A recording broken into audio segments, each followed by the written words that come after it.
Jadi seseorang yang bugar itu indikatornya adalah aktif melakukan aktivitas apapun tapi tidak menimbulkan kelelahan yang berarti. Itu adalah bugar. Ya. Jadi selama pandemi ini harapan kita tetap dalam keadaan bugar. Ya, meski di rumah ataupun di sekitar lingkungan rumah, ya harapannya kita sehari-hari tubuh kita dalam keadaan bugar. Ya. Kemudian bugar itu dapat dicapai melalui olahraga. Ya, bugar itu dapat dicapai dengan cara yang paling mudah, paling murah, yaitu olahraga. Ya, olahraga ini dikenal sebagai cara yang paling mudah, paling murah, ya, karena fleksibel, yang dapat dilakukan kapanpun, ya, dengan cara apapun. Itu adalah olahraga, ya, yang dapat dilakukan secara mudah untuk bisa mencapai keadaan yang kita sebut sebagai bugar, ya, tubuh yang bugar. Nah, komponen kebugaran itu dibagi kepada dua, yaitu ada komponen dalam aspek kesehatan, kemudian komponen dalam aspek keterampilan. Pada aspek kesehatan, komponen kebugaran itu meliputi endurance atau ketahanan, kemudian strength, kekuatan, yang ketiga fleksibilitas, dan yang keempat adalah body composition atau komposisi tubuh. Ya, ini adalah aspek-aspek kesehatan untuk bisa mengukur kebugaran seseorang. Kemudian pada aspek keterampilan itu ada kecepatan, kekuatan, keseimbangan, ya, kemudian kelincahan dan koordinasi, kemampuan atau keterampilan koordinasi. Ini adalah aspek-aspek yang terinclude di dalam komponen kebugaran. Kemudian faktor yang mempengaruhi kebugaran itu ada 6, ya, olahraga, kemudian pola makan, kemudian pola istirahat, usia, genetik seseorang, dan jenis kelamin. Ya, jadi faktor yang mempengaruhi kebugaran itu ada 6 secara umum. Faktor-faktor inilah yang nantinya akan membedakan tipe olahraga atau tips olahraga yang akan dilakukan dari setiap kita di rumah masing-masing selama masa pandemi ini. Ya, untuk bisa mencapai derajat yang kita sebut tubuh yang bugar. Nah, sederhananya pengukuran kebugaran itu dapat dilakukan melalui beberapa cara, ya. Caranya itu adalah ini ada beberapa cara: tes lari 12 menit, kemudian kebugaran bisa diukur dengan cara lari 2.400 meter, kemudian jalan cepat sejauh 4.800 meter, kemudian tes lari di tempat, ya. Ini lari di tempat yang bisa kita lakukan di rumah, ya, lebih fleksibel. Kemudian ada Harvard Step Test, ini standar. Kemudian tes sepeda statis dengan cara Astrat, ya. Kalau dilihat pada gambar itu ada di sebelah paling kanan, kedua dari atas, ya. Kemudian treadmill, ya. Tapi untuk di rumah kita bisa lakukan pengukuran kebugaran itu dengan cara Harvard Step Test atau lari di tempat. Itu adalah cara sederhana untuk mengukur kebugaran tubuh kita. Nah, konsep dan manfaat olahraga. Nah, di olahraga itu sendiri adik-adik perlu tahu bahwa ada pembagian konsep untuk bisa memahami komponen-komponen olahraga. Ya. Olahraga itu secara kemampuan dibagi menjadi dua, yaitu kemampuan dasar dan kemampuan koordinasi. Pada kemampuan dasar ini adalah kemampuan yang lebih melihat kepada penggunaan energi. Ya, kemampuan dasar ini dilihat daripada kemampuan dalam penggunaan energi. Sedangkan kemampuan koordinasi adalah kemampuan yang lebih melihat fungsi dari sistem saraf. Melihat daripada fungsi sistem saraf, perkembangan atau peningkatan keterampilan dari sistem saraf. Ya, ada kemampuan koordinasi tinggi dan kemampuan koordinasi rendah. Sedangkan kemampuan dasar itu yang dari penggunaan energi tadi bisa secara anaerob maupun secara aerob. Ya. Nah, kemudian secara manfaat, ya. Manfaat olahraga itu ada dua sebenarnya dikelompokkan, yaitu olahraga yang manfaatnya untuk prestasi atau olahraga untuk kesehatan. Nah, di webinar ini kebetulan topik yang diberi panitia adalah olahraga yang tujuannya untuk mendapatkan kesehatan. Ya, bukan tujuan untuk mencapai prestasi. Jadi olahraga itu ada dua. Olahraga untuk tujuan prestasi atau olahraga untuk tujuan mendapatkan kesehatan. Ya, kalau prestasi Anda lihat sendiri, ada latihan, ada olahraga pra-kompetisi, selama kompetisi, dan pasca kompetisi. Nah, untuk di webinar kita ini kita akan fokus ke olahraga kesehatan, yaitu olahraga sekolah. Ya, olahraga lansia mungkin ilmunya adik-adik bisa pelajari untuk disampaikan ke masyarakat. Tapi untuk di webinar kali ini kita lebih masuk ke kelompok olahraga sekolah, ya, olahraga sekolah yang sifatnya bisa dilakukan secara sederhana di keadaan apapun tanpa syarat apapun, yang sifatnya umum, ya. Kemudian rentang usia untuk olahraga kesehatan ini dari kanak-kanak sampai dewasa. Sedangkan olahraga lansia kita sedia maklum khusus dilakukan atau bisa diterapkan oleh kelompok-kelompok usia lanjut. Ya, ini adalah konsep-konsep olahraga. Nah, sebelum kita masuk ke trik untuk bisa melakukan olahraga selama masa pandemi ini, adik-adik perlu tahu bahwa tubuh kita itu untuk bisa melakukan aktivitas fisik atau olahraga ini sangat bergantung dari ketersediaan nutrisi tubuh. Sangat bergantung dari ketersediaan nutrisi atau sumber energi dalam tubuh. Nah, dalam penyusunan tata gizi atau pola makan manusia atau pola makan individu secara umum itu bergantung pada beberapa hal, ya. Tergantung pada jenis kelamin, usia, berat badan, lingkungan tempat tinggal, kemudian aktivitas atau jenis olahraga yang dilakukan, ya. Kita tahu bahwa jenis kelamin pria dan wanita itu memiliki pola makan yang berbeda-beda sesuai kebutuhan. Sedangkan pada aspek umur, kita memahami bahwa usia remaja atau anak-anak hingga remaja itu gizinya harus pasti berbeda dengan gizi orang dewasa, terutama pada komponen protein. Ya, alasannya adalah remaja atau anak-anak itu kebutuhan terhadap protein itu harus lebih tinggi dari komponen yang lain karena periode itu adalah periode pertumbuhan. Ya, harus dititik beratkan kepada tata gizi protein, ya. Sedangkan dewasa itu seimbang dan lebih dominan ke sumber energi dari karbohidrat, ya. Kalau lansia semuanya sama, ya, pada dewasa sama dengan lansia, cuman bedanya mungkin dari persentasenya atau porsinya. Kemudian berat badan, ya, berat badan ini sangat menentukan tata gizi yang akan diambil oleh seseorang, ya. Berat badannya seseorang, tujuan untuk mencapai berat badan juga sangat dipengaruhi oleh pengaturan tata gizi, ya. Nah, lingkungan juga tempat melakukan olahraga itu sangat dipengaruhi oleh tata gizi. Jadi seseorang yang melakukan olahraga di tempat yang dingin tentu sumber energinya berbeda dengan seseorang yang melakukan di lingkungan yang dominan, lingkungan yang lebih panas, ya, seperti lingkungan tropis. Kemudian aktivitas fisik, ya. Jadi tata gizi itu sangat menentukan kemampuan seseorang melakukan aktivitas fisik, entah itu dalam keadaan istirahat, kegiatan rutin maupun olahraga. Jadi ilmu ini juga penting dipahami sebelum bisa menerapkan trik-trik olahraga selama masa pandemi. Nah, gizi sempurna, ya, kebutuhan setiap individu ini secara normal, ya. Ini umumnya dalam keadaan istirahat tubuh kita itu membutuhkan kurang lebih 1.500 kalori per hari.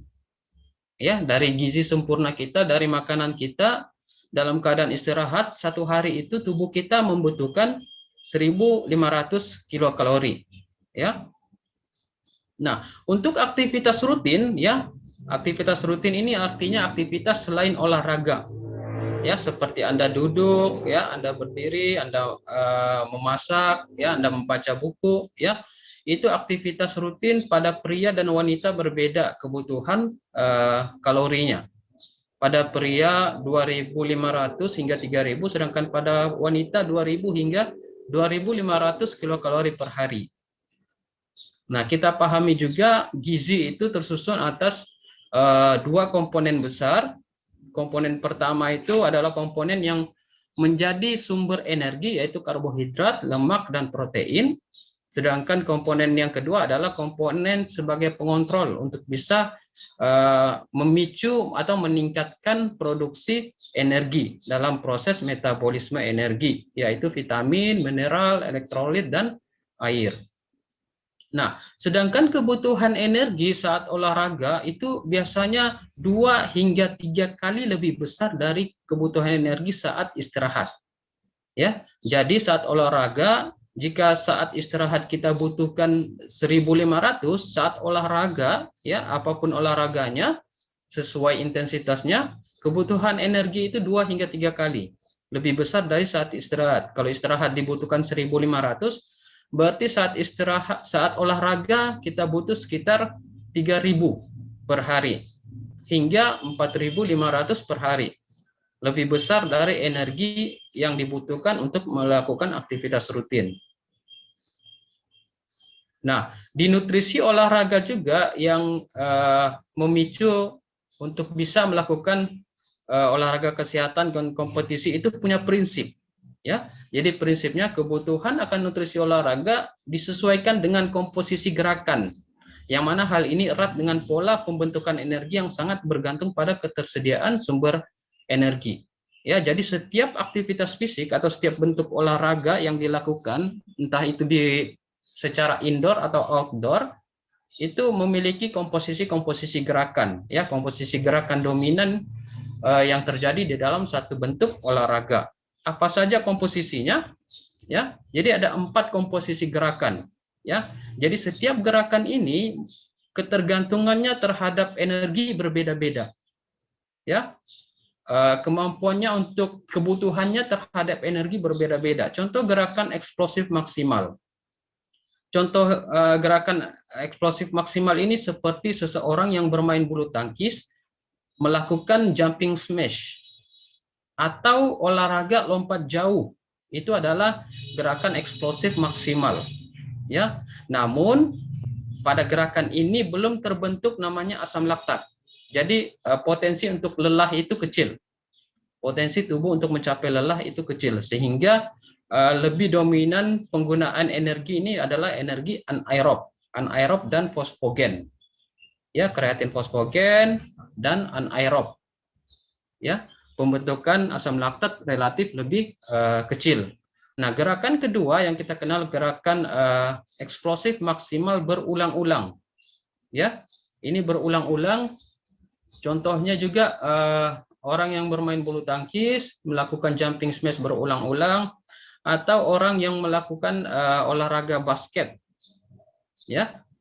Nah, untuk gerakan eksplosif maksimal ini menggunakan energi anaerob juga, namun berpotensi membentuk asam laktat, sehingga potensi kelelahan pada gerakan eksplosif maksimal berulang-ulang ini lebih tinggi karena adanya penumpukan asam laktat tersebut. Nah, yang ketiga adalah gerakan ketahanan umum, ya, durasi panjang. Ini seperti seseorang yang melakukan jogging 30 menit. Ya, gerakan aktivitas ketahanan umum durasi panjang, contohnya orang melakukan jogging 30 menit. Ya, jadi untuk aktivitas ini dominan sumber energinya berupa dari metabolisme aerob.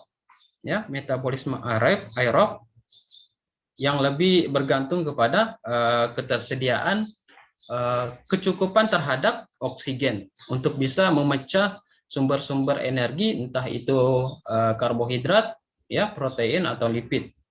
Nah, berikutnya adalah yang keempat adalah aktivitas ketahanan umum yang durasinya super panjang. Contohnya aktivitas lari maraton atau aktivitas lari beberapa putaran di lapangan bola. Ya, jadi aktivitas lari maraton itu salah satu contoh aktivitas ketahanan umum durasi super panjang. Ya, ini juga sama, kebutuhan energinya berupa energi aerob, ya, ketergantungan kepada aerob, sehingga oksigen itu sangat dibutuhkan.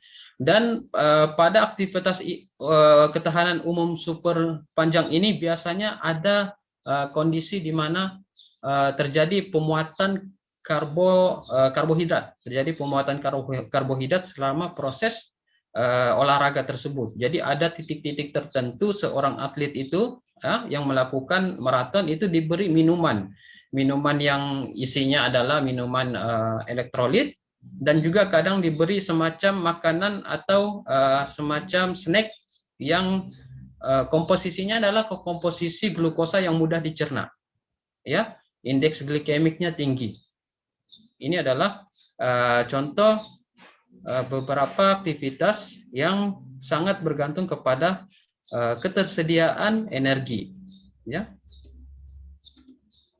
Nah, untuk olahraga yang kesehatan, ya, dominan aktivitasnya merupakan aktivitas submaksimal tanpa ada gerakan maksimal, ya, submaksimal. Kemudian durasinya 10 hingga 30 menit. Nah, ini yang paling penting, ya, paling penting di konsep olahraga kesehatan ini adalah non kompetitif, sehingga saat melakukan olahraga seperti yang akan kita bahas nanti, yaitu trik olahraga selama pandemi adalah olahraga yang harusnya bebas stres, ya, tanpa ada kompetisi. Kemudian frekuensinya ini fleksibel, bisa 3 hingga 5 kali seminggu atau bisa tiap hari. Ya, nanti kita akan sampai ke pembahasan bagaimana olahraga itu dilakukan tiap hari, apalagi di usia-usia remaja seperti adik-adik ini. Olahraga itu dilakukan tiap hari bukanlah suatu masalah. Namun ada tekniknya supaya tidak mencapai kelelahan. Ya, ada teknik tertentu supaya tidak mencapai kelelahan. Meski dilakukan tiap hari tapi tidak sampai kelelahan. Nah, yang kedua adalah olahraga kompetisi, ya.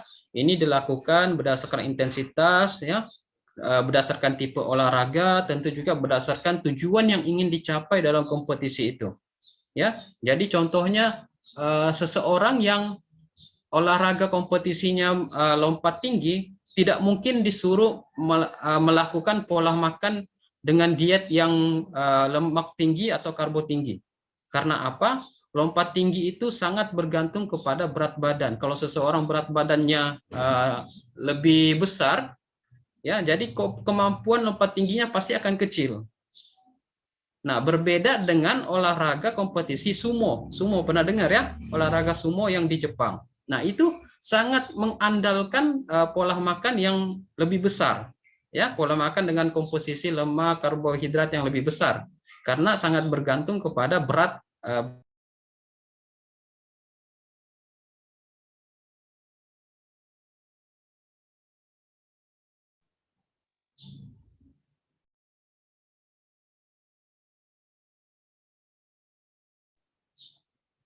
Jadi komposisi berat tubuh pada atlet sumo itu akan lebih menguntungkan, ya, sehingga dalam nutrisi kompetisi itu banyak pertimbangan-pertimbangannya untuk bisa diterapkan. Salah satunya adalah tujuan untuk mencapai prestasi dalam kompetisi tersebut.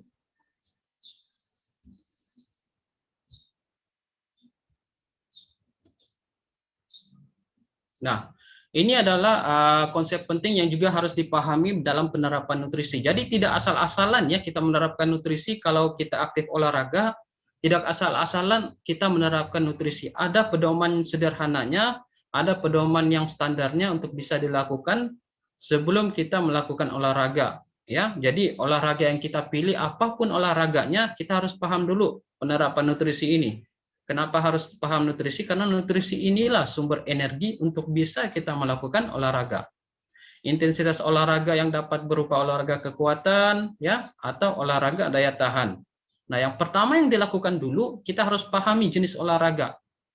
Apa yang harus kita pahami? Intensitas olahraga tersebut, kemudian durasi olahraga tersebut.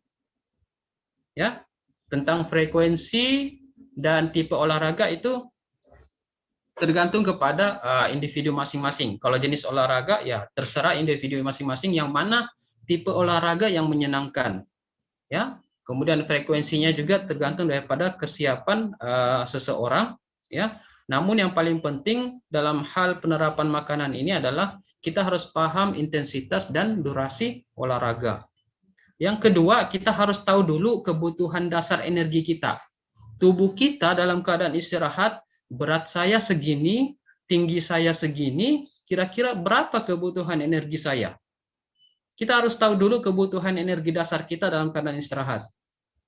Kemudian, ya, Kemudian setelah itu, jika kita memilih satu olahraga, pertama kita sudah tahu kebutuhan energi dasar kita istirahat, sejumlahnya segini. Ya. Kemudian kita ingin melakukan olahraga tertentu, entah itu olahraga aerobik atau anaerobik, ya kita harus bisa memahami berapa energi yang dibutuhkan untuk olahraga ini tanpa harus mengurangi kebutuhan dasar saya. Berarti ada makanan tambahan, ada porsi makanan tambahan yang harus kita masukkan ke dalam tubuh, yang nantinya energi tambahan itu yang digunakan untuk olahraga. Sehingga energi untuk tubuh dasar kita itu dalam keadaan konstan, dalam keadaan stabil.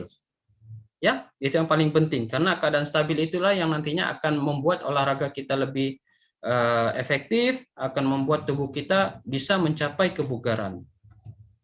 Nah, yang keempat, ya kita menentukan tata gizi. Jadi di ilmu gizi olahraga itu punya konsep tertentu juga untuk bisa memahami berapa kebutuhan energi tubuh kita. Ya, kalau adik-adik pelajari juga dengan baik di ilmu gizi, ya, ilmu gizi itu ada masing-masing tipe makanan punya kalori yang berbeda-beda.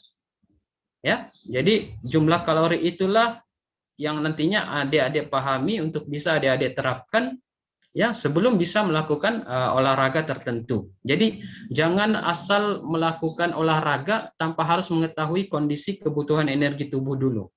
Nanti adik-adik sendiri yang akan mudah merasa lelah atau mungkin bisa berpotensi mengalami cedera olahraga, ya. Jadi tidak asal-asalan. Nah, selanjutnya setelah adik-adik memahami kebutuhan dasar dan kebutuhan olahraga, adik-adik bisa lakukan analisis gizi, kebutuhan gizi atau kebutuhan energi sebelum olahraga, sedang olahraga, atau pasca olahraga. Ya, ilmu ini penting juga adik-adik harus pahami selama masa pandemi COVID-19. Tidak asal melakukan olahraga, tapi harus tahu juga sumber energi untuk olahraga itu sendiri dulu. Dan energi yang dibutuhkan saat setelah kita melakukan olahraga. Jadi jangan selesai olahraga lemas, tidak ada energi lagi untuk melakukan aktivitas yang lain. Ya, jadi energi sebelum olahraga penting, energi setelah olahraga juga penting kita pahami. Nah, bagaimana peran energi itu dalam tubuh kita? Ya, kalau dia dilihat grafik ini, lihat gambar sederhana ini, ya, kita mengkonsumsi suatu makanan, sumbernya dari karbohidrat, lemak, dan protein, itu nantinya akan dipecah di sistem pencernaan kita, masuk ke dalam pembuluh darah, dan dialirkan ke sel-sel otot yang bekerja. Ya, nah sumber-sumber makanan tersebut nanti menjadi sumber-sumber energi, ya, menjadi sumber energi. Jadi energi yang dibentuk atau metabolisme energi yang terjadi di otot kita itu ada 3. Umumnya ada 3 yang terjadi di tubuh kita. Ya, pertama adalah proses pembentukan energi secara glikolisis. Sumbernya apa? Sumbernya harus karbohidrat. Ya, sumbernya karbohidrat. Ya, kemudian sumbernya juga dari glikogen otot. Karbohidrat mengalami proses glikolisis yang nantinya akan menghasilkan energi untuk bisa digunakan otot berkontraksi. Metabolisme kedua yang terjadi di tubuh kita dari sumber makanan ini untuk menyiapkan energi adalah fosforilasi oksidatif. Ya, sumbernya bisa dari lipid, bisa dari karbohidrat, ya, yang mengalami suatu rangkaian proses yang cukup panjang sehingga menghasilkan energi. Ya. Kemudian ada juga metabolisme fosfogen di dalam tubuh kita. Sumbernya adalah kreatin.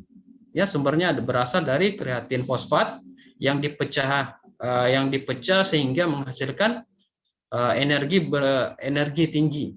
Ya, energi tinggi.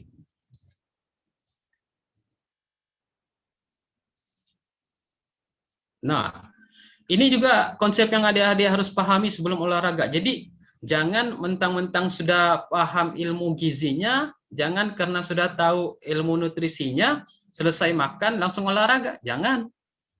Itu akan berefek tidak baik ke tubuh kita. Ya, akan menyebabkan beberapa respon yang tidak kita inginkan di tubuh kita. Nah, ini ada polanya. Pola konsumsi yang baik sebelum olahraga. Jadi, kalau mau olahraga, memang benar waktu yang dilakukan oleh sebagian besar individu setelah makan siang jam 12, berarti dia bisa melakukan olahraga jam 4. Ya, jadi makan beratnya, lauk pauknya 3 jam atau 4 jam sebelum olahraga. Nah, 2 jam atau 3 jam sebelum olahraga itu bisa ngemil. Itu bisa ngemil. Ya, bisa ngemil sebelum melakukan olahraga. Nah, 30 menit atau 1 jam sebelum olahraga disarankan untuk mengkonsumsi atau minum air saja. Ya, cukup melakukan minum air saja sebelum melakukan olahraga. Sehingga pola ini akan membantu kita dalam penyediaan energi dan mengurangi cedera atau mengurangi keadaan yang tidak kita inginkan pada olahraga kita yang akan kita lakukan nanti.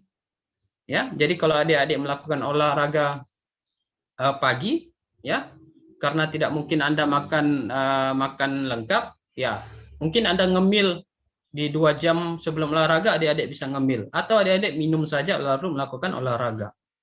Ya, jadi sesuai pola ini sebelum adik-adik melakukan olahraga. Nah, ini adalah inti dari webinar kita adalah tips olahraga di masa pandemi. Ya, tips olahraga di masa pandemi. Sebagai pengantar, olahraga itu tujuannya adalah mencapai sehat atau mencapai tubuh ideal. Untuk mencapai tubuh ideal ini adalah target kedua setelah mencapai sehat. Ya, jadi di masa pandemi ini, yang pertama kita harus capai adalah sehat dulu deh, sebelum kita mencapai tubuh ideal. Mencapai tubuh ideal itu tentu memerlukan beberapa persiapan. Ya, tubuh ideal yang dimaksud di sini seseorang yang tubuhnya di luar normal atau obes bisa menjadi normal, atau yang kurus menjadi normal. Itu adalah tujuan dari olahraga untuk bisa mencapai tubuh ideal. Nah, diet tidak memberi efek jangka panjang untuk turunkan berat badan kecuali diiringi olahraga. Jadi seseorang yang melakukan diet, ya, diet rendah karbo, diet rendah lipid, ya, tapi kalau tidak diiringi olahraga itu tidak efektif jangka panjang. Ya, efektifnya lebih ke jangka pendek. Ya, tidak ke efek ke jangka panjang, yaitu penurunan berat badan atau peningkatan berat badan tanpa diiringi olahraga. Ya, jadi olahraga itu penting untuk bisa membuat diet yang kita lakukan itu efektif, membuat diet yang kita lakukan itu berhasil. Ya, jadi salah satu membuat diet itu berhasil adalah olahraga. Nah, kemudian di pandemi ini sebelum melakukan olahraga, kita harus paham manfaat olahraga itu dulu. Ya, kita harus paham manfaat olahraga tersebut, kemudian prinsip atau aturan dasar, aturan standar olahraga. Kemudian di dalam olahraga di masa pandemi ini ada 3 tahap yang penting dilakukan, jangan dilewatkan. Tahap ini sangat penting, yaitu pemanasan, olahraga inti, dan pendinginan. Nah, ini manfaatnya. Ya, jadi sangat banyak manfaat dalam olahraga, ya, pada tubuh kita, terutama pada pengembangan atau stabilitas jasmani dan psikologi. Ya, kalau pada jasmani, kalau adik-adik perhatikan bisa meningkatkan fungsi jantung dan paru. Kemudian pada otot bisa meningkatkan kekuatan dan daya tahan otot. Pada tulang dan persendian bisa meningkatkan persendian dan fleksibilitas otot. Kemudian di tingkat sel, tingkat jaringan itu bisa memicu metabolisme. Kemudian olahraga juga bisa membentuk produksi panas, ya. Jadi panas ini juga penting karena di tubuh kita panas ini nantinya berfungsi dalam aktivasi enzim.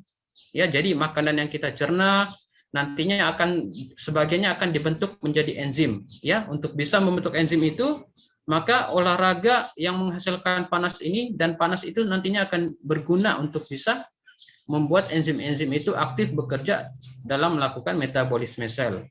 Kemudian olahraga juga menurunkan akumulasi lemak tubuh, ya. Kemudian menimbulkan rasa nyaman dan resisten terhadap stres, ya, karena prinsipnya olahraga ini bisa melepaskan berbagai hormon, salah satunya adalah hormon endorfin, hormon yang bisa menimbulkan rasa nyaman, ya. Kemudian olahraga ini menurunkan risiko penyakit jantung, hipertensi, dan diabetes mellitus, kemudian memperkuat sistem imun. Ya, jadi olahraga ini memiliki beberapa manfaatnya. Ya, di pandemi ini yang paling penting adik-adik perlu pahami dengan baik adalah bagaimana olahraga itu bisa memperkuat sistem imun kita. Karena kita tahu bahwa COVID ini menyerang pada sistem imun kita. Kalau imun kita lemah, maka sistem-sistem lain juga mungkin akan terganggu, ya, terutama pada sistem respirasi kita. Ya, jadi kalau kita paham bagaimana efek olahraga terhadap sistem imun ini, insya Allah kita akan bisa memahami bagaimana juga efek olahraga ini yang nantinya mencegah infeksi dari virus-virus corona. Nah, ini prinsip dasar deh. Yang prinsip ini adalah prinsip standar yang dilakukan secara internasional, ya, untuk bisa mencapai tubuh yang bugar. Ya, ini adalah standar dari prinsip untuk melakukan olahraga. Sebelum melakukan olahraga, tubuh harus dalam keadaan sehat. Jangan lakukan olahraga dalam keadaan sakit. Ya, lakukan olahraga dalam keadaan sehat. Pastikan cukup tidur, ya, cukup istirahat, ya, dan dalam lingkungan atau dalam kondisi yang tidak nyaman, ya. Jadi usahakan kondisi lingkungan olahraga itu kondisi yang nyaman. Kemudian melakukan olahraga harus dilakukan denyut nadi. Ya, lakukan denyut nadi sederhana, ya, denyut nadi istirahat, supaya adik-adik bisa tahu bahwa adik-adik itu benar-benar siap melakukan olahraga. Ya, kemudian yang ketiga, ini penting juga melakukan pemanasan, ya, bisa 5 menit hingga 10 menit. Ya, 5 menit atau 10 menit lakukan pemanasan. Ya, jadi pemanasan ini sudah masuk di dalam olahraga, sudah include dalam sebuah olahraga, dalam suatu olahraga. Pemanasan. Yang kemudian adalah adik-adik juga harus tahu tentang frekuensi. Jadi di olahraga itu ada konsep yang kita kenal sebagai FIT. Frekuensi, intensity, time, dan type. Ya, dalam frekuensi olahraga, ya, umumnya dilakukan 3 hingga 5 kali atau 6 kali per minggu. Tapi sebenarnya bisa dilakukan per hari dengan cara teknik yang benar. Ya, tidak boleh istirahat lebih dari 48 jam agar kebugaran selalu siap. Ya, inilah maksudnya tadi saya jelaskan mengapa baiknya dilakukan olahraga itu tiap hari, namun dengan teknik-teknik tertentu. Ya. Kemudian intensitasnya, ya, berpedoman pada 65 hingga 85 VO2 max. Ya. Kemudian waktunya antara 30 sampai 60 menit. Ya. Kalau usia adik-adik ini saran saya 60 menit itu cukup bagus, ya, karena di dalam 60 menit itu sudah ada pemanasannya, sudah ada olahraga intinya, dan sudah ada pendinginannya atau cooling down-nya. Ya, di 60 menit itu. Kalau 30 menit berarti pemanasannya 5 menit, kegiatan intinya 20 menit, cooling down-nya 5 menit.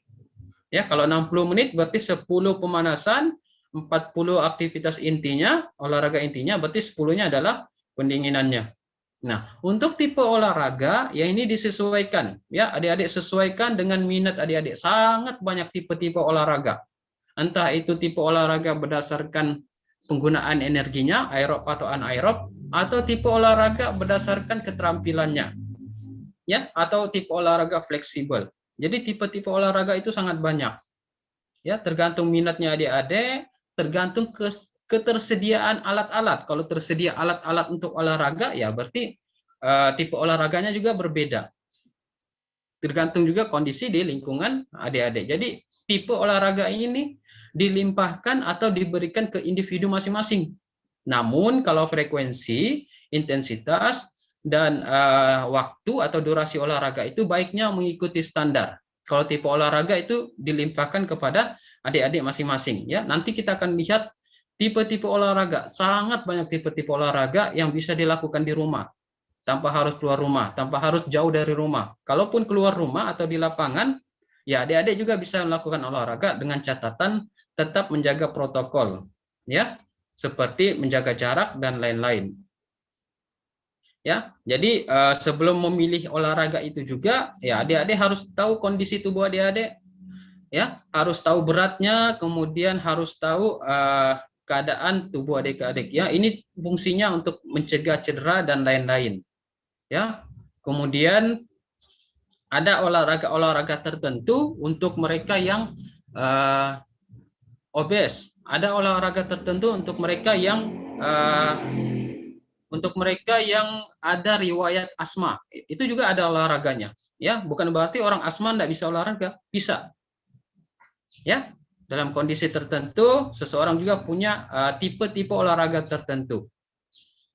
Ya, jadi ini prinsip dasar sebelum melakukan olahraga perlu dipahami dengan baik prinsip standar ini. Nah, tahapan olahraga, ya, di pemanasan, ya 10 menit. Saya kasih webinar ini untuk slide ini saya kasih durasi olahraganya yang 60 menit, ya, karena kebetulan peserta kita dominan remaja. Jadi remaja hingga dewasa, jadi olahraga 60 menit itu adalah olahraga yang paling cocok untuk usia peserta, usia kita. Ya, 10 menit pemanasan, ya, 40 menit olahraga inti, kemudian 10 menit cooling down atau pendinginan. Nah, di pemanasan itu ada dua bentuk olahraga. Ada olahraga gentle exercise atau stretching exercise. Ya, jadi di pemanasan itu tidak hanya satu tipe, tapi ada dua pengelompokan pemanasan, gentle exercise dan stretching exercise. Nah, di olahraga inti, nah itu juga ada dua, itu aerobik, ya, atau anaerob sebenarnya, aerobik atau anaerob. Kemudian yang kedua adalah muscle training exercise. Sedangkan di pendinginan atau cooling down, sebenarnya cooling down dan pendinginan ini sama seperti pemanasan, ya. Nanti kita akan bahas detailnya samanya, namun ada sedikit perbedaannya. Ya, waktunya sama, ya, bentuknya juga baiknya sama. Jika ditahu pemanasannya dipilih ini, maka pendinginan juga bisa dilakukan hal yang sama. Ya, untuk tipe-tipe olahraganya. Ini penting di usia kita, cukuplah 60 menit per hari. Tidak terasa lakukan olahraga 60 menit per hari. Ya. Nah, kita mulai dari bentuk olahraga pemanasan. Ya. Jadi pemanasan untuk tipe gentle exercise itu biasa dikenal juga olahraga atau pemanasan low impact atau gerakan balastik. Ya. Seperti gambar yang paling atas kiri. Ya, gambar ini. Ini adalah gambar gentle exercise. Menggerakkan tangan, ya, jadi sifatnya dinamis. Jadi tubuh tetap melakukan gerakan dinamis, ya, dilakukan dalam hitungan 1 hingga 8 sebanyak 2 kali, ya, atau dilakukan selama 20 hingga 30 detik per satu gerakan, ya, seperti gambar yang ini, gambar yang pertama ini, ibu-ibu dia melakukan bagaimana tangan kanan dan tangan kiri secara berganti diputar, di swing, ya, diputar, di swing. Selama 1 kali 8, 1 hingga 8, hitungan 1 hingga 8 atau selama 20 detik. Ya. Ada juga gerakan low impact, ya, yang dilakukan oleh pria yang baju hijau ini adalah gerakan low impact. Ya, dengan durasi 20 detik hingga 30 detik. Ini adalah gerakan-gerakan pemanasan yang sifatnya low impact, dinamis atau jalan di tempat. Ya. Sedangkan yang biru ini, yang ibu-ibu lagi ini adalah gerakan yang sifatnya gentle exercise, ya, gentle exercise. Nah, kemudian pemanasan tipe kedua yang kita kenal sebagai stretching exercise, ya. Jadi stretching exercise itu ada dua, ada pasif dan aktif. Bagaimana itu pasif? Pasif itu adalah stretching yang menggunakan lingkungan sekitar kita, ya. Jadi lebih ke bagaimana menggunakan alat bantu, contohnya seperti gambar ini, ya, stretching yang dilakukan, peregangan yang dilakukan dengan alat bantu, atau bisa menggunakan tembok atau meja, ya, seperti kalau mau meregangkan tangan, Anda bisa meregangkan tangan sambil menahan tembok atau menahan pintu, ya. Anda bisa menahankan pintu, itu adalah bentuk stretching. Kemudian Anda hitung dalam 1 hingga 8, atau Anda lakukan selama 10 hingga 15 detik. Itu stretching. Sedangkan aktif, ya, aktif itu bantuannya adalah dari organ tubuh kita sendiri. Lihat gambar yang ini, bagaimana tangan menahan lekukan kaki, kemudian bagaimana tangan menahan lekukan leher atau lekukan lengan. Ini adalah bentuk aktif, bantuan dari organ tubuh kita. Sedangkan pasif adalah bantuan dari alat-alat yang ada di lingkungan tempat olahraga kita. Ya, jadi sifatnya statis. Kalau yang tadi ini aktif atau dinamis karena ada pergerakan-pergerakan yang berulang. Sedangkan yang ini adalah pergerakan yang sifatnya statis. Ya, pergerakannya statis, hanya ditahan sekitar hitungan 1 hingga 8 atau selama 10 hingga 15 detik. Ini adalah dua bentuk pemanasan yang dapat dilakukan di rumah dan caranya sangat sederhana. Ya, mungkin setelah ini seperti yang saya sudah jelaskan tadi, makan siang nanti sekitar jam-jam 4 bisa mulai praktikkan di rumah, di tempat adik-adik atau di tempat peserta masing-masing. Ya. Nah, kemudian kita masuk ke olahraga intinya. Jadi olahraga inti yang pertama adalah aerobik. Suatu olahraga yang sangat bergantung ketersediaan oksigen untuk membentuk energi selama olahraga. Jadi oksigen itu diambil selama olahraga. Jadi bentuknya bisa lari selama 30 menit, ya, jogging selama 30 menit atau jalan-jalan kecil. Jadi di aerobik ini ada intensitas tinggi hingga intensitas rendah hingga tinggi. Namun yang disarankan selama pandemi ini cukup dari intensitas rendah ke intensitas sedang. Ya, selama pandemi cukup dari intensitas rendah ke intensitas sedang. Ya, berenang juga adalah bentuk olahraga aerobik. Kemudian bersepeda. Nah, kalau di halaman rumah Anda bisa lakukan main bulu tangkis. Main bulu tangkis selama 30 menit cukup. Ya, 30 menit atau 40 menit atau 50 menit. Ya, per hari. Jangan berlebih supaya tidak mengalami kelelahan dan bisa melakukan olahraga tersebut lagi keesokan harinya. Jadi tubuh kita selalu fit dalam keadaan fit setiap harinya. Ya, jadi untuk aerobik disesuaikan dengan minat. Sangat banyak olahraga aerobik, ya, sangat banyak yang bisa dilakukan di lingkungan rumah, ya, atau di dalam rumah. Contohnya di dalam rumah yang sederhana juga yang pernah saya lihat adalah aerobiknya itu dilakukan pergerakan atau jalan dari pintu depan rumah ke pintu belakang. Dia berjalan dari pintu depan rumah ke pintu belakang selama 30 menit. Itu juga adalah bentuk olahraga. Ya, aerobik di dalam rumah. Tapi dengan catatan, usahakan dalam lingkungan rumah itu ventilasinya baik.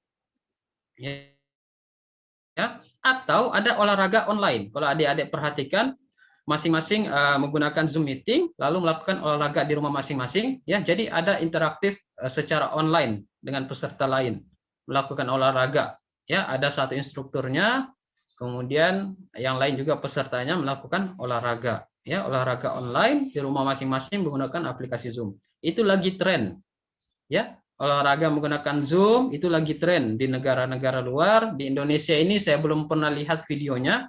Kalau saya cek di YouTube, ya, videonya yang paling banyak itu dilakukan oleh negara-negara luar. Di Indonesia saya belum lihat. Ya, mungkin setelah ini akan ada olahraga bersama yang dilakukan oleh adik-adik yang dipandu oleh panitia melalui Zoom. Ya, entah itu olahraga senam aerobik di rumah atau lakukan stretching di rumah. Masing-masing dengan Zoom, ya, satu link bersama. Nah, ini pedoman penting untuk melakukan olahraga aerobik. Tidak asal-asalan deh, ya. Untuk tiap hari atau tiap minggu itu ada pola tertentu atau pedoman melakukan olahraga aerobik. Untuk minggu yang pertama, perbedaannya itu dari sisi durasinya dan juga dari sisi intensitasnya serta frekuensinya. Ya, kalau tahap pertama atau tahap pemula, ya, frekuensinya sama, cukup 3 kali per minggu. Durasinya yang berbeda, ya, kemudian diikuti dengan perbedaan VO2 max-nya, ya, atau intensitasnya olahraga tersebut. Nah, nanti kalau sudah terbiasa selama 3 minggu, bisa ditingkatkan selama setelah terbiasa 3 kali per minggu, berikutnya bisa dibiasakan 4 kali dalam seminggu. Ya, kemudian durasinya juga harus ditingkatkan. Ya, ini penting karena target kita adalah maintenance stage. Tahap maintenance itu adalah tahap setelah 28 minggu, ya, frekuensinya dominan 3 karena kita sudah dalam kondisi bugar, ya. Kemudian intensitasnya bisa 70 sampai 85 karena sudah terbiasa, sudah teradaptasi, sehingga olahraga yang dilakukan 30 hingga 45 menit itu menjadi sesuatu yang terbiasa. Karena kita sudah lakukan tahap-tahap ini, tahap awal, kemudian tahap latihan, yang diakhiri dengan tahap maintenance. Ya, jadi ini adalah tahap-tahapan khusus untuk olahraga aerobik. Ya, jadi jangan langsung ke 30 menit. Tidak apa-apa untuk hari ini, adik-adik cukup 12 menit dulu. Cukup 12 menit, mungkin besok 13 menit. Ya, selesai 1 minggu, ya mungkin paling maksimal dalam 1 minggu itu sudah 20 menit. Itu adik-adik bisa atur sendiri. Ya, jadi durasi ini adik-adik bisa atur sendiri, tapi lihat pedoman ini harus diawali dengan durasi yang relatif lebih kecil sebelum bisa mencapai durasi yang maksimal, yaitu 30 atau 50 menit per hari. Ya. Nah, kemudian ada olahraga yang kedua, olahraga inti yang kedua, yaitu muscle training. Olahraga ini sifatnya adalah untuk mempertahankan atau meningkatkan kekuatan otot. Dapat dilakukan dengan beban atau tanpa beban. Ya, tanpa beban artinya di sini bukan berarti olahraga itu tidak membuat otot berkontraksi. Otot tetap berkontraksi dengan adanya beban gravitasi. Kita berdiri saja sebenarnya, atau kita dalam keadaan duduk, sebenarnya otot itu sedang berkontraksi. Kontraksinya terhadap beban. Bebannya apa? Bebannya adalah gravitasi bumi. Ya, jadi beda antara orang yang suka rebahan dan dengan orang yang suka duduk atau orang yang suka beraktivitas. Jadi kalau saya kuliah, adik-adik yang suka rebahan itu saya sebut sebagai kelompok yang pasrah dengan gravitasi bumi. Ya, jadi yang adik-adik suka rebahan itu adalah mereka yang suka pasrah terhadap gravitasi bumi. Itu adalah mereka kelompok yang suka rebahan. Ya, padahal dalam keadaan duduk atau dalam keadaan berdiri sebenarnya kita sudah melakukan kontraksi otot, ya, sudah melakukan aktivitas fisik. Kemudian muscle training ini juga dapat dilakukan dengan bantuan beban, itu barbel atau bola. Nah, kalau di rumah, ya, kalau di rumah barbel ini bisa adik-adik gantikan dengan air mineral 1,5 liter. Ya, air mineral yang dalam botol 1,5 liter itu bisa jadi barbel pengganti. Kalau bola, adik-adik bisa gunakan bantal. Ya. Selain itu, bola juga Anda bisa gantikan dengan kursi. Kalau kebetulan adik-adik punya kursi beroda, bisa dijadikan bola. Jadi, ini adalah modifikasi-modifikasi yang bisa dilakukan untuk tetap aktif melakukan olahraga di rumah. Nah, kemudian muscle training ini terdiri atas 3 bentuk, ya, berdasarkan kontraksi otot. Olahraga yang fokus ke otot ekstremitas atas, yaitu lebih ke titik lengan dan bahu. Kemudian ada olahraga yang fokus ke otot abdomen, ya, kalau ada yang bercita-cita menurunkan berat badan, ya mungkin poin yang kedua ini bisa dilakukan sebagai olahraga inti, yaitu olahraga yang fokus ke otot abdomen. Atau olahraga yang fokus ke ekstremitas bawah, paha dan betis. Ya, jadi untuk melakukan penurunan berat badan biasanya orang melakukan olahraga ini, olahraga muscle training. Ya, kalau tujuannya untuk melakukan penurunan berat badan. Dilakukan 3 kali selama 10 hingga 30 detik. Ya. Nah, ini contoh-contohnya olahraga, Dek. Kalau Anda perhatikan gambarnya, ya. Ada banyak bentuk olahraga. Ya, tadi saya sebut barbel itu bisa diganti dengan botol minuman mineral, ya, 1,5 liter. Jadi barbel, contohnya bench press ini, Anda bisa baring, kemudian Anda lakukan pengangkatan bench press, ya, secara vertikal, barbel diganti dengan mineral 1,5 liter. Ya, jadi fleksibel. Nggak perlu cari barbel. Barbel ini cukup mahal juga dijual. Ya, baiknya Anda cari botol isi air yang botol 1,5 liter, jadikan barbel dengan catatan ditutup rapat. Ya, tutup rapat jangan sampai tumpah. Nah, kemudian ada push up, beda antara laki-laki dan wanita cara push up-nya, ya. Nah, olahraga yang digambar ini adalah olahraga yang titik fokusnya adalah pada kontraksi di otot-otot dada dan otot-otot tricep. Ya, ini adalah bentuk-bentuk olahraga yang bisa Anda lakukan. Ya, yang fokusnya adalah pada otot-otot dada dan otot-otot tricep. Nah, pada olahraga yang titik fokusnya untuk kontraksi punggung, kemudian otot bicep dan bahu, ini bentuk olahraga yang bisa dilakukan di rumah. Ya, sekali lagi barbel itu Anda bisa gunakan botol minuman, ya. Ini adalah sederhananya bentuk-bentuk olahraga yang bisa dilakukan di rumah, sangat fleksibel, ya. Seperti chin up ini Anda bisa lah cari tempat gantungan di rumah itu. Sebenarnya bisa dapat, ya. Yang penting kondisi di rumah itu adalah kondisi yang nyaman dan selamat dilakukan. Nah, ini adalah yang cara lain, bentuk tipe-tipe olahraga lain yang fokus otot yang bekerja atau otot yang berkontraksi adalah bagian punggung, bicep dan shoulder, ya. Seperti shoulder raise ini, ya. Barbel ini Anda bisa gantikan botol, ya, berisi air, bisa lakukan olahraga sederhana. Ya, gaya Superman, ya, kemudian curl to press, ya, sederhana olahraganya yang bisa dilakukan di rumah untuk bisa mempertahankan tubuh tetap bugar. Nah, ini adalah olahraga yang fokus ke otot-otot bagian perut. Ya, jadi kalau mau olahraga mengecilkan perut, ya ini adalah bentuk olahraga yang dikenal sebagai core exercise. Plank. Kalau Anda lakukan plank, otot yang berkontraksi itu ada bagian abdomen. Nah, kemudian leg rest. Kenapa mengangkat kaki ini dikatakan olahraga? Karena pada prinsipnya ada gaya gravitasi di sini, Dek. Jadi kita melawan gaya gravitasi itu adalah bentuk olahraga.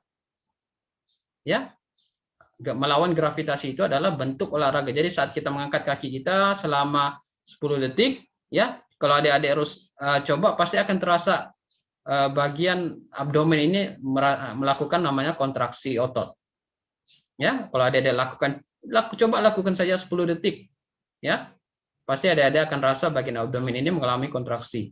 Nah, kemudian ini tadi bola, ya. Bola ini saya sarankan bisa adik-adik ganti dengan bantal.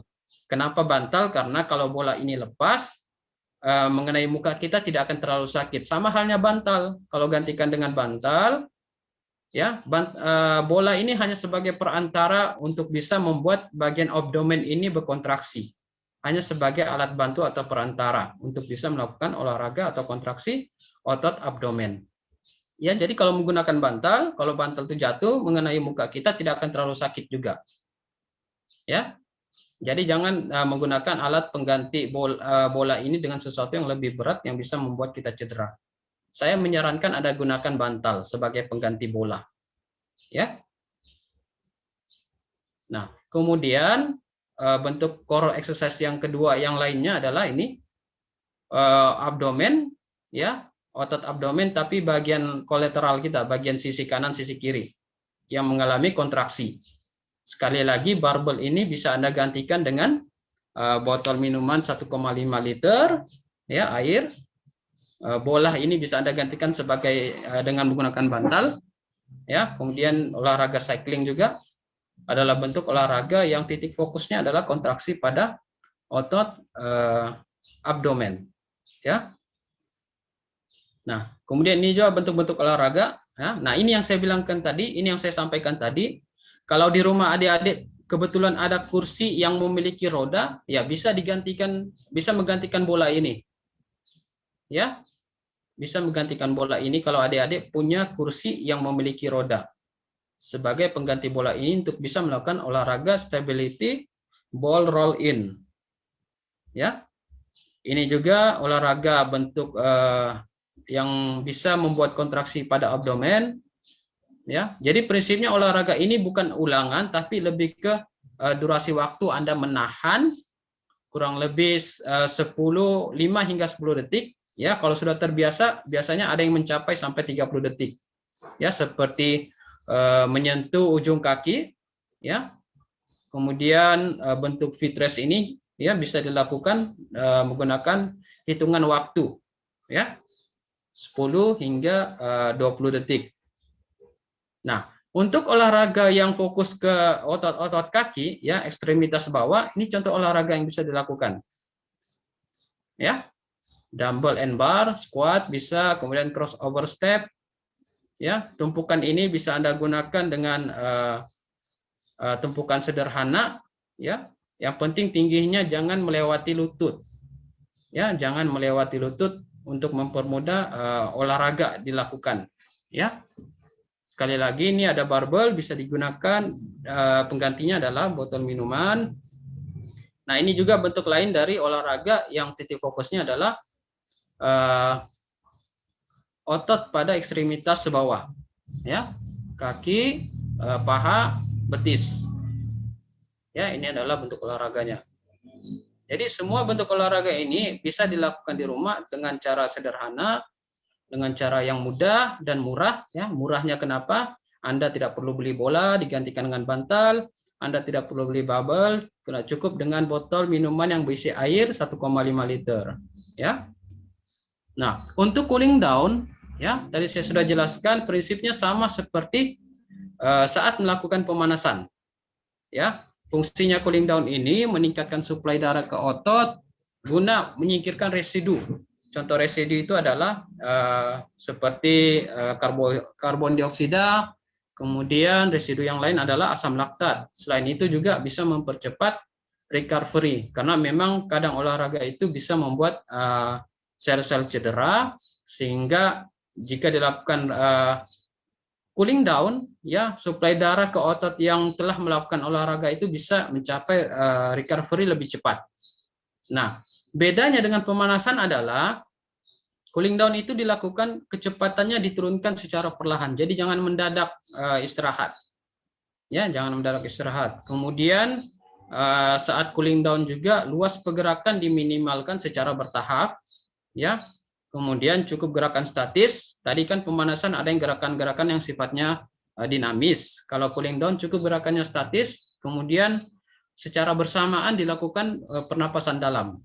Ya, pernapasan dalam, karena oksigen yang dibutuhkan saat cooling down ini akan memproduksi energi yang sangat banyak.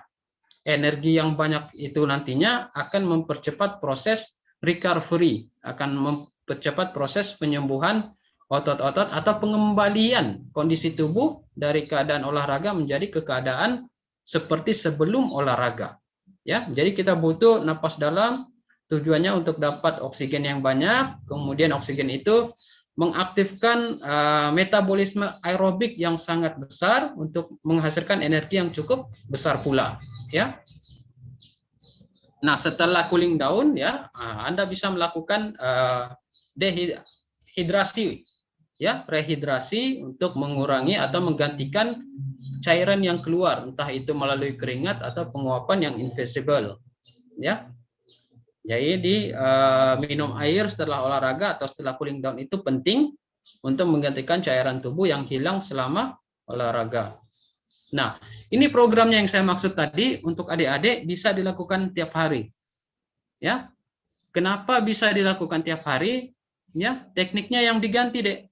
Di mana yang diganti? Anda perhatikan. Perbedaannya itu hanya terletak pada kegiatan atau olahraga intinya. Kalau Senin Anda lakukan olahraga aerobik, Selasa Anda lakukan olahraga muscle training. Perbedaannya di situ. Jadi dalam satu minggu itu tiap hari ada olahraganya. Ya. Sedangkan di hari Minggu Anda bisa lakukan olahraga selain dari muscle training dan aerobik.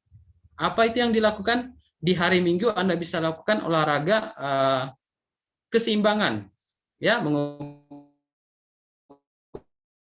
keseimbangan, kemudian bisa melakukan olahraga koordinasi, ya, kemudian melakukan olahraga untuk meningkatkan respon refleks, ya. Nah, jadi inilah yang dimaksud dengan olahraga yang harus dilakukan tiap hari, namun tekniknya berbeda-beda.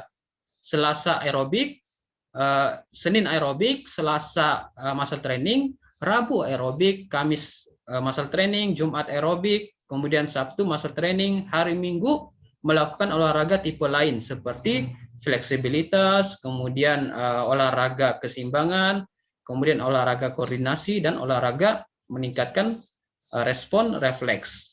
Ya, inilah yang saya maksud di usia kita, di usia remaja adik-adik ini, tidak salah melakukan olahraga tiap hari, namun polanya seperti yang terlihat di slide ini. Ya, tekniknya yang diganti atau tipe olahraganya yang diganti per hari.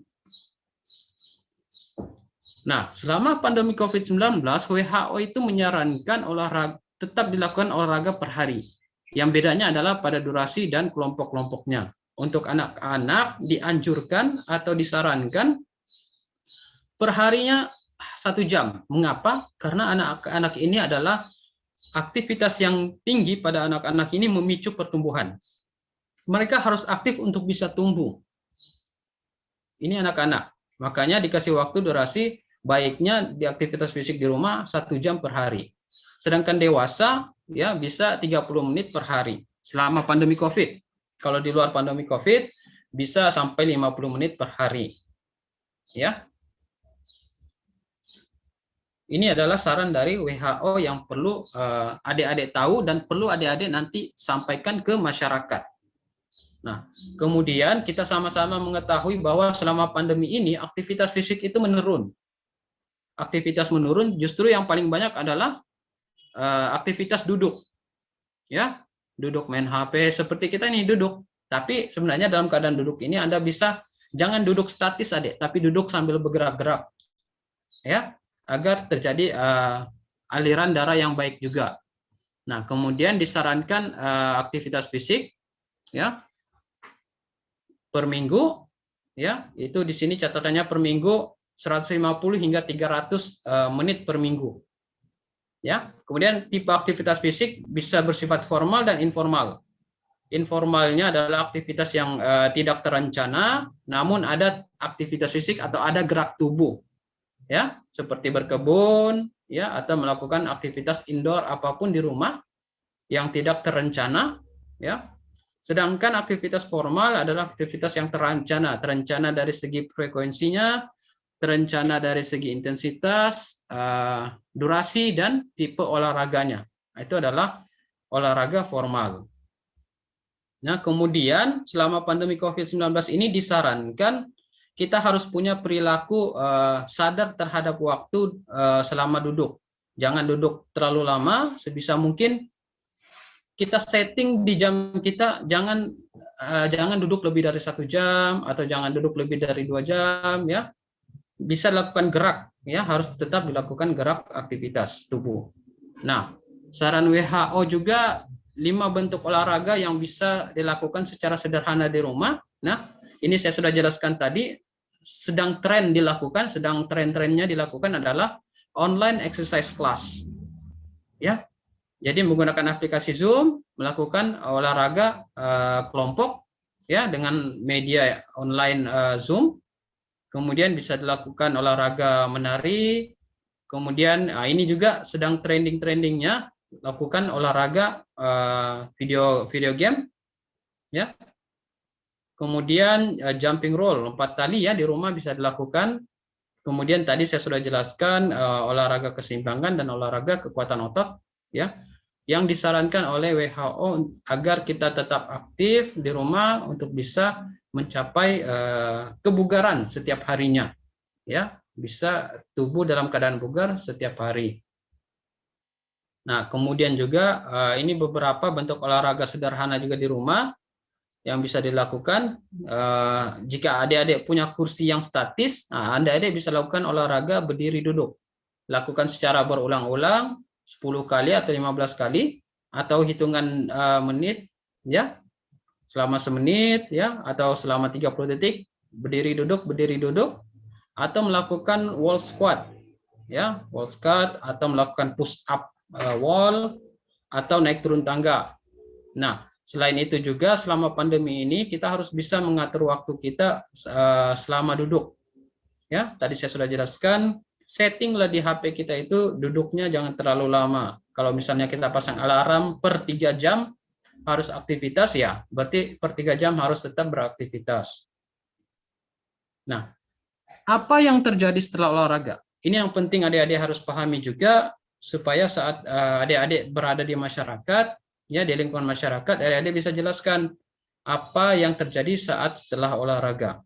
Nah, ini saya ada rangkumkan sedikit pada sistem pada sistem saraf, ya, menyebabkan olahraga itu menyebabkan aktivasi sistem saraf yang memediasi pengaturan, ya. Jadi sistem saraf ini kan sistem kontrol bersama sistem hormon, ya. Olahraga itu mengaktifkan sistem saraf ini supaya sistem-sistem lain, terutama sistem kardiovaskuler, sistem respirasi, dan sistem metabolisme energi itu berlangsung dengan efektif, dengan lancar, dengan seimbang, ya.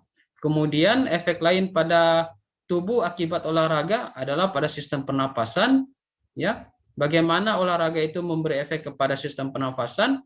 Meningkatkan stimulasi fungsi arteri paru, ya. Nanti arteri paru ini meningkat, ya, menyebabkan peningkatan aliran darah ke otot, ya, sehingga otot yang dimaksud di sini adalah otot paru, sehingga ventilasi meningkat, pertukaran gas meningkat, dan ketersediaan bahan untuk pembentukan energi juga meningkat, ya.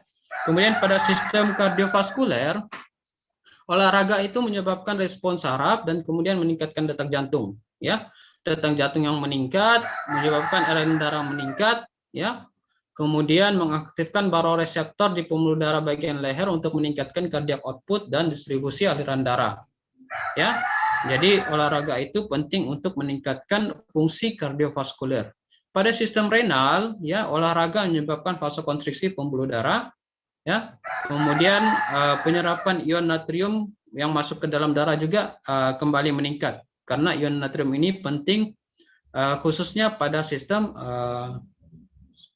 konduksi atau sistem saraf kita, ya. Jadi ion ini aktif kembali diserap. Nah, pada sistem pencernaan, ya, olahraga menyebabkan pengosongan lambung dan penurunan aliran darah ke otot di lambung, ya. Jadi selama olahraga itu aliran darah ke otot lambung itu relatif lebih kecil karena darah banyak dialirkan ke otak dan otot yang sedang bekerja, ya. Kemudian olahraga itu juga menyebabkan absorpsi dan nutrien dan air, ya, terjadi di dalam tubuh kita, namun hal ini bergantung kepada intensitas olahraga, ya. Nah, di sistem imun, ya, sistem yang paling penting untuk bisa fit, untuk bisa bugar selama pandemi COVID-19 ini adalah olahraga ini pada sistem imunnya menstimulasi sekresi hormon pertumbuhan untuk profiliasi leukosit, ya. Pertumbuhan atau perkembangan jumlah leukosit tubuh di dalam tubuh inilah nantinya akan memproduksi zat-zat yang kita kenal sebagai zat-zat sitokin, ya, yang nantinya akan berfungsi dalam meningkatkan antibodi tubuh, ya, meningkatkan pertahanan tubuh terhadap infeksi dari virus-virus corona. Nah, bagaimana olahraga ini menjaga tubuh tetap sehat selama pandemi? Ya, pada sistem pernapasan, ya, itu akan meningkatkan makromolekul antipatogen, ya, aktivitas makromolekul antipatogen itu meningkat, kemudian sistem meningkat, kemudian akan menurunkan kerusakan pada jaringan sistem pernapasan, ya. Selain itu juga olahraga selama pandemi COVID-19 ini untuk status imun kita, ya, itu akan menurunkan proinflamasi, kemudian bisa menurunkan lemak tubuh, kemudian meningkatkan zat-zat metabolik, ya, yang berperan dalam pemecahan karbohidrat dan pemecahan lipid, kemudian juga menurunkan komplikasi infeksi, ya.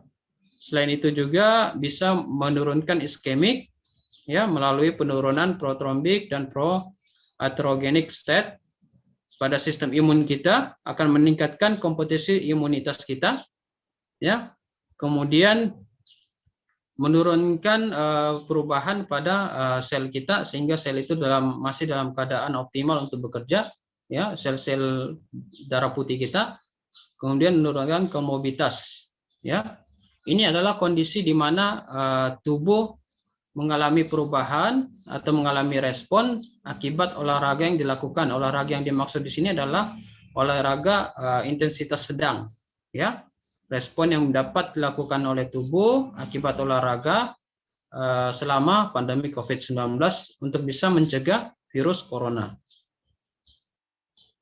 Jadi sekian materi webinar kita hari ini, yang harapannya di materi ini bisa memberi manfaat sebesar-besarnya buat adik-adik. Kemudian yang paling penting juga sebenarnya selain adik-adik bisa memahami konsep atau trik dalam olahraga, adik-adik juga bisa menyampaikan ke lingkungan atau masyarakat yang ada di lingkungan adik-adik sekalian, ya. Itu adalah inti yang cukup penting juga dalam webinar kita pada hari ini. Baik, demikian saya kembalikan ke moderator.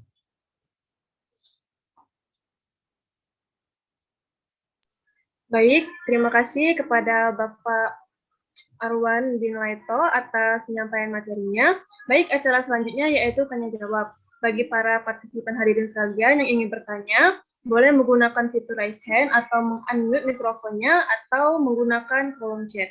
Kepada para hadirin dipersilakan untuk bertanya.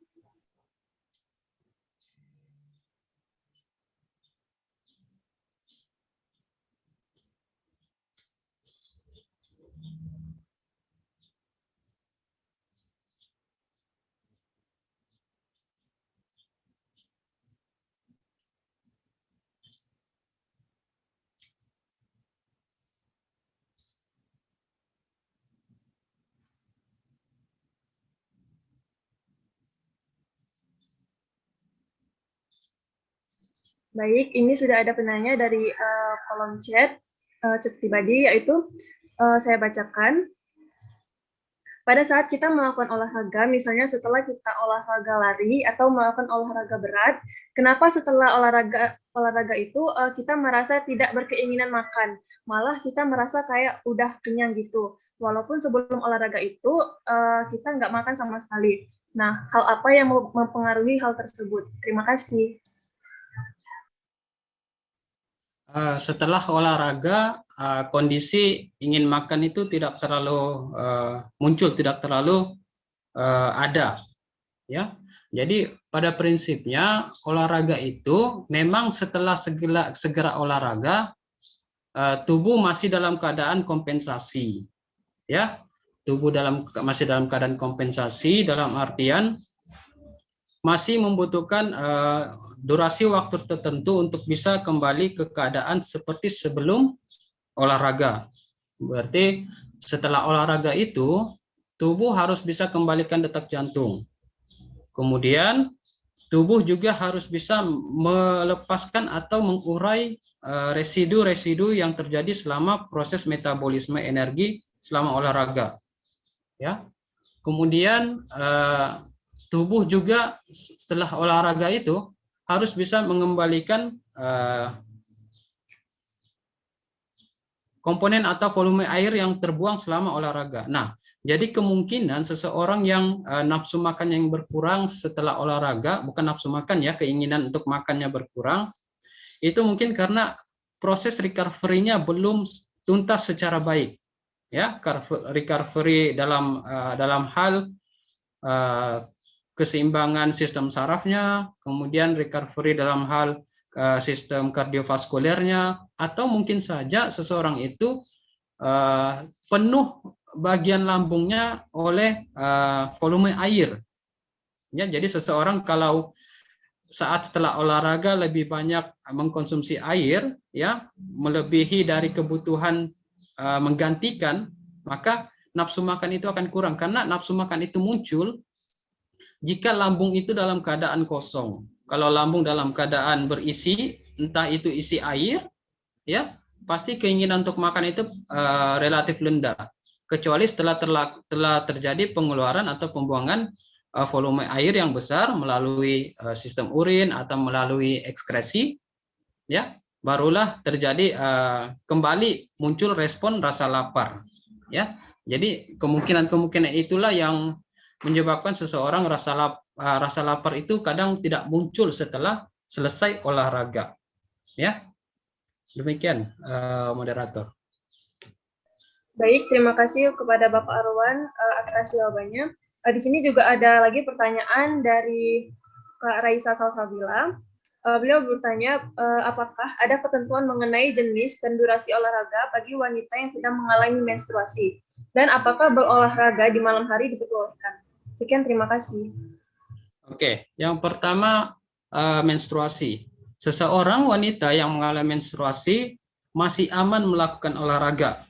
Namun ketentuannya adalah disarankan olahraganya itu durasinya saja yang disarankan lebih kecil dari keadaan di luar menstruasi. Kalau saat menstruasi disarankan 30 menit olahraga inti, berarti untuk orang yang menstruasi disarankan cukup sampai 15 sampai 20 menit.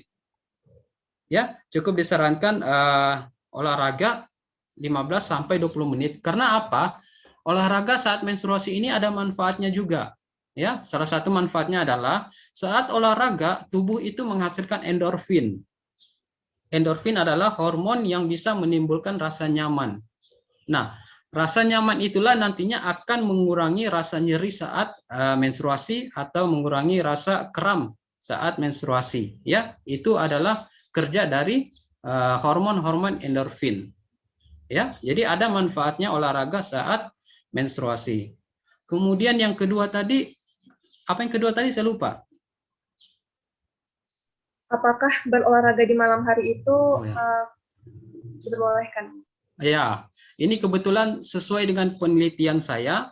Ya, olahraga di malam hari itu dibolehkan dalam artian waktunya, Dek. Karena dari penelitian saya sendiri atau dari penelitian banyak orang, olahraga di malam hari itu maksimalnya sebenarnya sampai jam 7 malam. 7 sore atau 7 malam itu adalah maksimal untuk olahraga malam sebenarnya. Kenapa? Karena kalau olahraga malam di atas jam 7 akan mengganggu kerja hati. Hati itu atau organ hati itu optimal kerjanya untuk menetralkan racun atau menetralkan produk yang kita makan atau apa yang kita makan, ya. Detoksifikasi itu optimal di hati terjadi pada pukul di atas optimalnya jam-jam 9. Jadi jam 8 itu sudah mulai kerja hati itu sudah mulai meningkat ke tahap optimal. Nah, kalau dilakukan olahraga pada malam hari, maka akan mengganggu fungsi kerja hati itu untuk melakukan detoksifikasi. Kita tahu sendiri ya, kalau detoksifikasi itu terganggu, maka kemungkinan tubuh itu akan mudah merasa sakit. Karena proses detoksifikasi itu penting dilakukan oleh tubuh, ya, oleh organ hati untuk bisa membuat tubuh tetap dalam keadaan sehat. Jadi prinsipnya jangan diganggu kerja hati itu pada malam hari, karena kerja hati itu optimalnya bekerja pada malam hari jam 9. Telah diteliti optimalnya itu antara jam 8 sampai jam 10, tapi optimalnya jam 9 itu kerja hati paling optimal untuk melakukan detoksifikasi. Mengapa demikian? Karena pada malam hari itu kita kenal ada beberapa hormon yang dilepaskan secara optimal. Salah satunya adalah hormon melatonin. Kemudian ada juga hormon melatonin ini memicu beberapa reaksi, entah itu pada reaksi fisiologi tidur atau reaksi pada sistem saraf lain yang nantinya saraf itu akan mensarafi organ hati untuk bisa melakukan fungsi yang optimal pula pada malam hari di jam 9 itu. Jadi olahraga malam itu bisa maksimal atau batasnya jam 7 malam. Karena di penelitian saya sendiri, ternyata saya meneliti ke sistem imun, sangat mengganggu konsentrasi normal pada sel-sel darah putih pada malam hari. Kalau dilakukan olahraga pada malam hari. Demikian, moderator. Baik, terima kasih atas jawabannya. Di sini ada lagi pertanyaan dari Saudara Winno Palu Barat. Beliau bertanya, apakah boleh kita setiap harinya melakukan aktivitas lari dengan jarak 5-7 km dengan intensitas kecepatan rendah dengan tujuan menjaga kondisi tubuh agar tetap fit?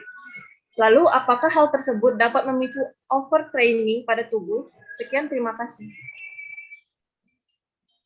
Nah, adik-adik, untuk melakukan olahraga ini memang ada beberapa kondisi atau beberapa ya kondisi individu, entah itu individu yang non aktif atau aktif. Kalau seseorang yang sifatnya sudah aktif, sudah tubuhnya sudah teradaptasi aktif, maka hal itu bukanlah suatu masalah. Namun bagi seseorang yang pemula atau yang non atlet, maka saran saya ikut pedoman yang tadi, jangan dilakukan tipe olahraga yang sama setiap hari, tapi diselangi dengan olahraga-olahraga lain. Ya, gunanya untuk mencegah kelelahan atau mencegah tadi yang disebut sebagai overtraining. Ya, overtraining itu suatu kondisi yang atau suatu aktivitas yang kurang baik karena bisa mengganggu banyak hal, ya, terutama pada keseimbangan atau fungsi sistem muskuloskeletal kita. Ya, jadi jawaban tadi itu tergantung si individunya. Individunya itu merupakan seorang atlet atau seseorang yang sudah teradaptasi melakukan olahraga itu, atau seseorang yang pemula. Kalau pemula saran saya jangan.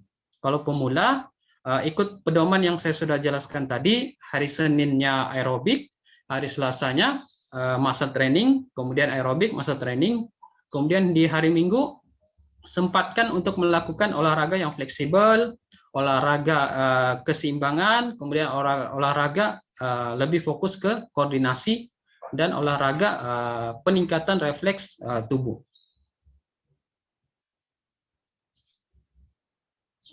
Baik, terima kasih kepada Bapak Arwan Binaito atas jawabannya. Bagi teman-teman sekalian, apakah ada yang ingin ditanyakan lagi? Bila ingin bertanya, boleh menggunakan fitur raise hand, atau langsung unmute mikrofonnya, atau bisa menggunakan kolom chat.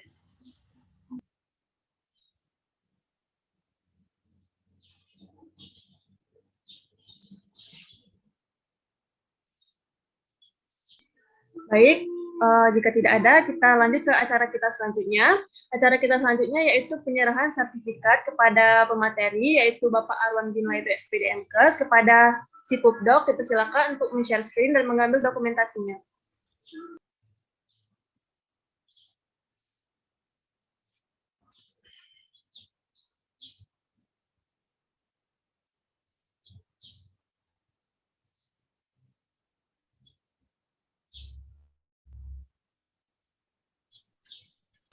Baiklah, foto akan diambil dalam hitungan ketiga. Berikan senyuman terbaiknya ya. 1, 2, 3. Baik, sekali lagi. 1, 2, 3. Baik, terima kasih. Baik, terima kasih kepada si Pupdok. Acara kita selanjutnya yaitu kuis. Nah, untuk kuis ini, bagi teman-teman yang ingin menjawab pertanyaan-pertanyaan yang telah disediakan panitia, boleh untuk langsung menjawab menggunakan fitur raise hand atau unmute mikrofonnya, dan bisa juga menggunakan kolom chat.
Baik, izin untuk Bapak Aaron Binaito, boleh untuk live Zoom jika ingin live atau jika ingin mengikuti acara sampai akhir, dipersilakan. Terima kasih, Pak. Oke, baik. Terima kasih panitia, terima kasih moderator. Mungkin saya izin live aja ya. Semoga apa yang Baik, Pak. disampaikan